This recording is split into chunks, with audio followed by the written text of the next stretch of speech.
There is a quiet problem that affects millions of people, and most of them have no idea it is happening.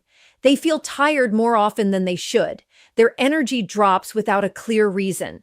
Their mood feels inconsistent.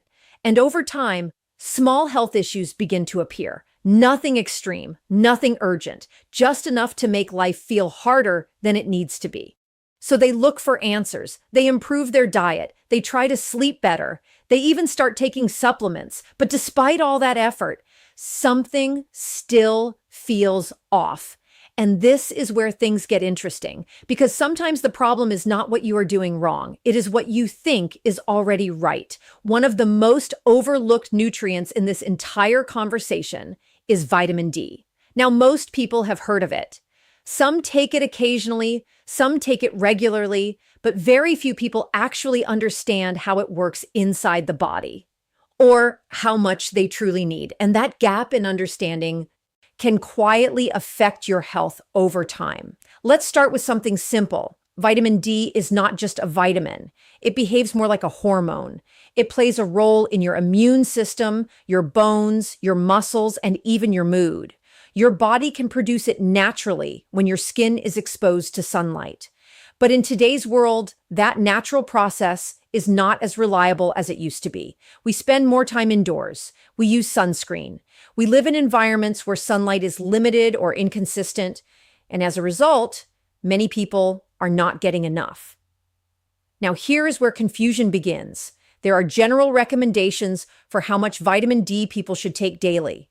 These recommendations are designed to cover the needs of most healthy individuals. They are based on large groups of people, averages, and safety margins. But here is the key point. An average does not represent everyone. Some people absorb vitamin D efficiently, others do not. Some get regular sun exposure, others spend most of their time indoors. Some have lifestyles that support healthy levels, others have conditions that make it harder. So when a single number is applied to everyone, it may work for many, but not for all.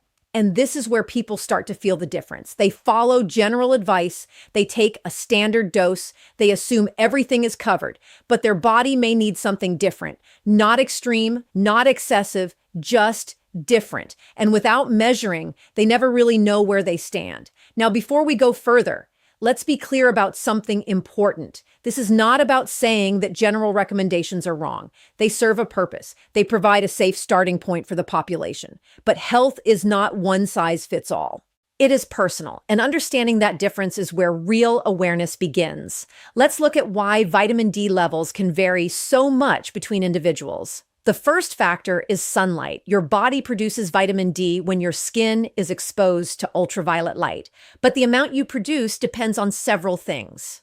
The time of day, the season, your geographic location, and even your skin tone. People with darker skin naturally require more sunlight to produce the same amount of vitamin D as those with lighter skin. If you live in an area with limited sunlight for part of the year, your natural production may drop significantly. The second factor is lifestyle. Modern routines often keep people indoors for most of the day. Work environments, screen time, and daily habits reduce exposure to natural light. Even when people go outside, it may not be enough to make a meaningful difference. The third factor is diet.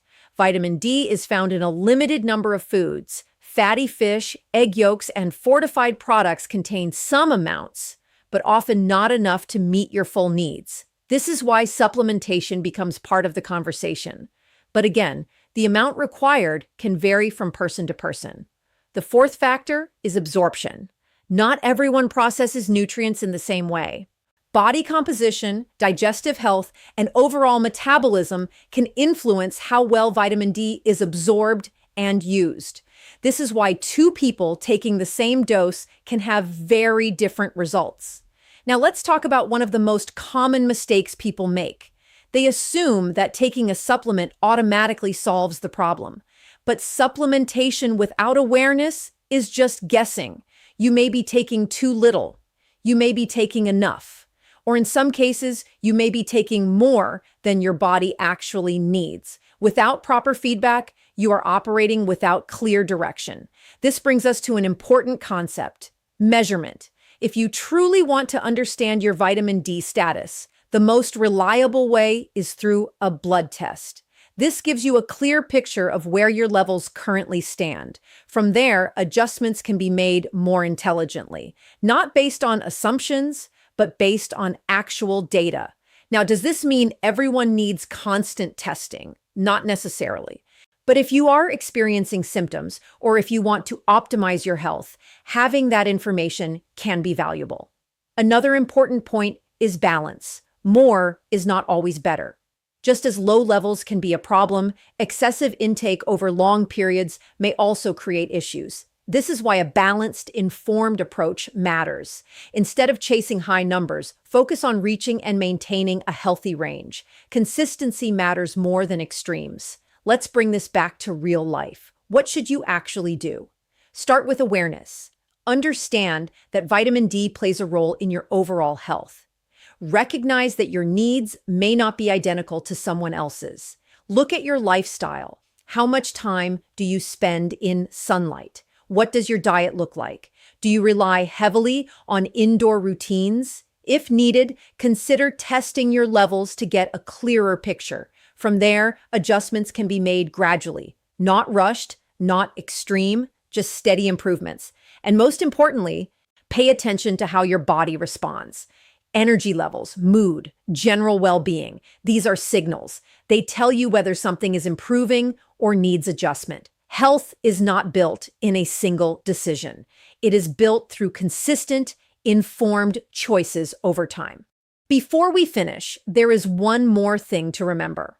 Information is powerful, but it should always be used responsibly. If you have specific health concerns or existing medical conditions, it is always best to consult a qualified healthcare professional. Your health is personal, and it deserves proper guidance. If you found this helpful and you want more simple, clear, and practical health insights, make sure to subscribe to Dr. Sean Dosbo. This channel is here to help you understand your body without confusion, without extremes, and without unnecessary complications. Because when you understand how your body works, you can make better decisions for your health. Take your time, stay consistent, and move forward with clarity.